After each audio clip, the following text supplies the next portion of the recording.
मित्रों, आज हम आपको लेके चलने वाले हैं उत्तराखंड के चमोली जिले में स्थित 4 धामों में से एक प्रमुख तीर्थ स्थल बद्रीनाथ धाम।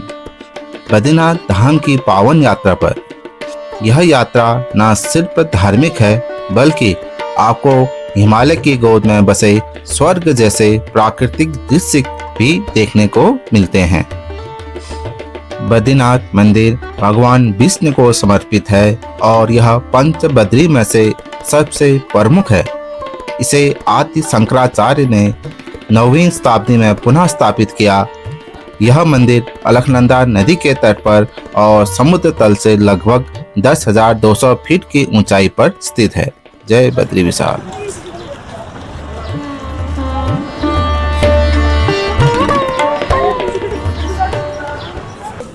हेलो दोस्तों, आप सभी को मेरा प्यार भरा नमस्कार। मैं हूं महेश कठायत और मैं भी हूं देवभूमि उत्तराखंड में बद्रीनाथ धाम पे।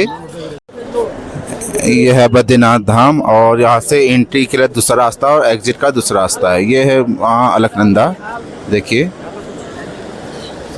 सभी आज काफ़ी भीड़ है, यहाँ काफ़ी भक्तगण आ चुके हैं और हम भी पहुँच चुके हैं। पहले हम करेंगे स्नान, उसके बाद करेंगे दर्शन। मंदिर में सुबह 4:30 बजे से ही श्री बद्री विशाल जी की पूजा शुरू होती है। महाभिषेक, विशेष पूजा व आरती दर्शन विशेष अनुभव होते हैं। आप इसी पुल से मंदिर की ओर प्रवेश करेंगे क्योंकि इसी प्रवेश का ही मार्ग बना हुआ है। यह पुल अलकनंदा नदी के ऊपर बना हुआ है। आप सभी भक्तगण इसी मार्ग से आगे जाएंगे और सबसे पहले आप तप्त कुंड में जाइए, वहाँ स्नान करना, और जो नीचे बना हुआ है नदी के एकदम तट पे स्थित है। उसी के बाद आप मंदिर में दर्शन करने जाएंगे। बद्रीनाथ धाम भारत के 4 धामों में से भी एक है, जिसमें से बद्रीनाथ हैं, द्वारका, जगन्नाथ, रामेश्वरम, और ये उत्तराखंड के 4 धामों में से भी एक हैं, जो कि यमुनोत्री, गंगोत्री, केदारनाथ और बद्रीनाथ में से एक हैं। यहाँ से एक रास्ता मंदिर की ओर जाता है और जो ये दूसरा रास्ता है ये सीधे नीचे नदी किनारे स्थित तप्त कुंड की ओर जाता है।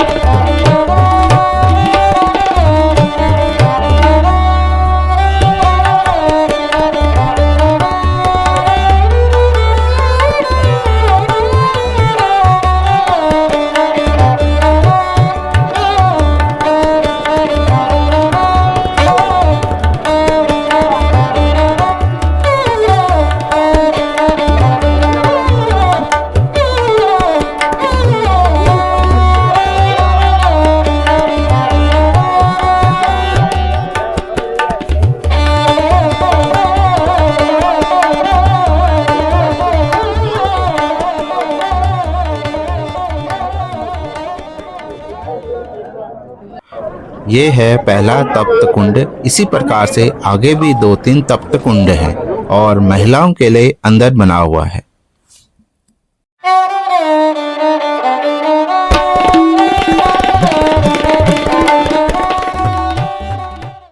अभी मैं स्थित हूँ तप्त कुंड बद्रीनाथ धाम पे। यहाँ पे एक तप्त कुंड में महिलाओं पुरुषों के लिए अलग अलग व्यवस्था की गई है, जिसमें से ये जो बाहर स्थित है यह है पुरुषों के लिए और जो अंदर की जो व्यवस्था है वो है महिलाओं के लिए।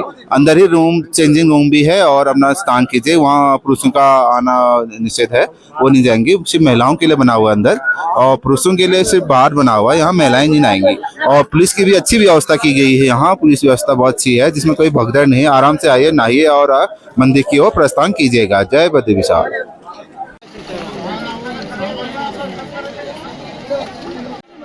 माता लक्ष्मी यहाँ बेर के पेड़ के रूप में स्थापित रही थी, अतः इसे बद्री बेर के नाम के रूप में जाना जाता है।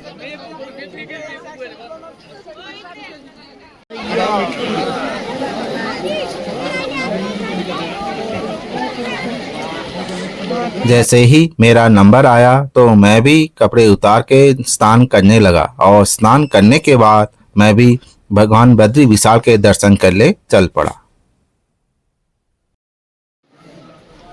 स्नान करने के बाद मैं भी परिवार के सदस्यों के संग लाइन में लगने के लिए चल पड़ा। यहाँ काफ़ी लंबी लाइन लगती है। जब हम यहाँ पहुँचे तब तक यहाँ काफ़ी लंबी लाइन लग चुकी थी। कुछ लोग बीच बीच में मौका मिलते ही लाइन में आ जाते हैं और जो लोग लाइन में पीछे खड़े होते हैं वो लोग इनका जोर शोर से विरोध करते हैं। हम लोगों ने भी लाइन में लगभग 2 से ढाई घंटे तक खड़े होने के बाद प्रवेश द्वार पर जाने का मौका मिला। और आप लोग भी लाइन से ही आए, बीच में ना घुसें।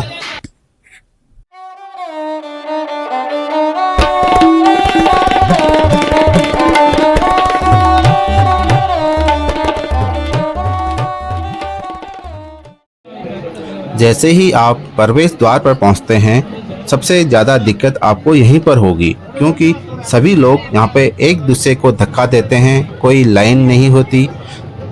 इसलिए आप लोग भी अपना व अपने परिवार के सदस्यों का विशेष ध्यान रखिए और धक्का मुक्की करने वालों का विरोध कीजिएगा। बद्रीनाथ धाम को मोक्ष धाम भी कहा जाता है। यह विष्णु जी का एकमात्र प्रमुख हिमालयी मंदिर है जो आदि शंकराचार्य द्वारा पुनः स्थापित किया गया था। यहाँ भगवान विष्णु ध्यान मुद्रा में विराजमान है जो अत्यंत दुर्लभ है। पौराणिकता मान्यता है कि नर नारायण ऋषि ने यहाँ तप किया था। यहाँ भगवान विष्णु जी की शालिग्राम से बनी हुई 1 मीटर लंबी मूर्ति स्थापित है। यहाँ के पुजारी नंबूदरी ब्राह्मण होते हैं जो केरल के हैं। मंदिर में स्थित मूर्तियों को बद्री पंचायतन कहा जाता है। इसके निकटतम अलकनंदा घाट का नया नाम अटल घाट रखा गया है। बद्रीनाथ धाम की आरती श्री धन सिंह बर्तवाल द्वारा 1881 ईस्वी में लिखी गई थी। दर्शन करने के बाद जब आप बाहर निकलेंगे तो आप इस प्रांगण में आके आप फोटो ले सकते हैं, वीडियोग्राफी भी कर सकते हैं। भगवान बद्री विशाल जी का शीतकालीन निवास जोशीमठ के नरसिंह मंदिर में है। मंदिर के ही पास में आपको व्यास गुफा, जहां महर्षि वेद व्यास जी ने महाभारत की रचना की थी, गणेश गुफा स्थित है जहां भगवान गणेश जी का ध्यान स्थल है, और तप्त कुंड जिसमें गर्म जल का कुंड है और जहां स्नान करके बद्रीनाथ जी के दर्शन किए जाते हैं। और हमने भी मंदिर के प्रांगण में आके फोटोज ली, वीडियोग्राफी भी की और अन्य भक्तगण ने भी यहाँ पे आके फोटोज ली थी। बद्रीनाथ यात्रा सिर्फ एक तीर्थ यात्रा नहीं है, यह आत्मा की शुद्धि और मन की शांति का माध्यम है। हर सनातनी को जीवन में एक बार इस दिव्य धाम की यात्रा अवश्य करनी चाहिए। जय बद्री विशाल। कुछ जरूरी सुझाव, जैसे ऊंचाई पर ऑक्सीजन की कमी हो सकती है, इसलिए बुजुर्गों को सावधानी बरतनी चाहिए। गर्म कपड़े, रेनकोट, स्नैक्स, पानी की बोतलें जरूर रखें। मोबाइल नेटवर्क सीमित हैं, BSNL बेहतर कार्य करता है। बद्रीनाथ धाम की यात्रा करने के बाद हम लोग चल पड़े माणा गांव की ओर। माणा गांव उत्तराखंड के बद्रीनाथ धाम से लगभग 3 किलोमीटर उत्तर में स्थित है। यह गांव समुद्र तल से लगभग 3200 मीटर की ऊंचाई पर स्थित है। माणा गांव भारत के उत्तराखंड राज्य के चमोली जिले में स्थित एक ऐतिहासिक और धार्मिक दृष्टि से अत्यंत महत्वपूर्ण गांव है। इसे भारत का प्रथम गांव कहा जाता है क्योंकि यह भारत तिब्बत सीमा के बेहद करीब स्थित है। माना जाता है कि पांडव अपने स्वर्गारोहण से पहले यहीं से होकर गए थे। यहाँ भीमपुल, व्यास गुफा, गणेश गुफा स्थित हैं। भीमपुल कहा जाता है कि भीम ने द्रौपदी के लिए एक विशाल पत्थर को पुल बनाया था। व्यास गुफा, महर्षि व्यास ने यहाँ महाभारत की रचना की थी। और गणेश गुफा, जहाँ भगवान गणेश ने महाभारत को लिखा था। हमने यहाँ एक दिन व एक रात का समय बिताया, जिसमें हमारे कमरे का जो खर्चा था हमारा 2500 रुपये का था, और जो हमारा खाने में जो खर्चा हुआ लगभग 2000 के आसपास का हुआ। अगर आपको हमारी बद्रीनाथ धाम की यात्रा पसंद आई हो तो वीडियो को लाइक करें, चैनल को सब्सक्राइब करें।